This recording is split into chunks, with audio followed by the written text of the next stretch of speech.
For children, the arrival of Sinterklaas is the highlight of the year. But for more and more adults, his black-faced assistants are racist and should disappear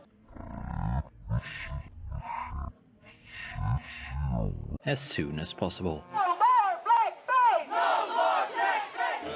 We are here because we think Black Pete is racist. We want him to change, so it'll be a party for everyone. Sometimes protesters clash with defenders of Black Pete. This children's party's been here for centuries. It's a Dutch tradition, and we want to keep it. One of the key figures in the protests against Black Pete is Aquasi, a famous Dutch rapper and poet. The Black Petes are inferior to the big Sinterklaas, and they have black faces. It belongs to a museum. It's part of the past, not of today.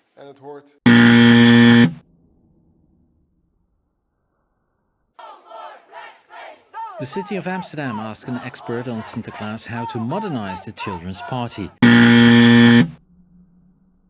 His reasoning was straightforward. In Amsterdam, there are roughly 150,000 kids. And only something like 40% is like me, Caucasian white. And only something like 40% is like me, Caucasian white. Now, Santa Claus is for everybody. If people are disturbed by the presence of Black Pete, we should change it. It's not only about black paint, but also about red lips, about curly hair. It's really about stereotypes. People have no idea how offensive it is, or they say it as a tradition that has to stay like it is. To end these stereotypes for good, Evenhuis rewrote the story of Sinterklaas. He came up with the Chimney Pete.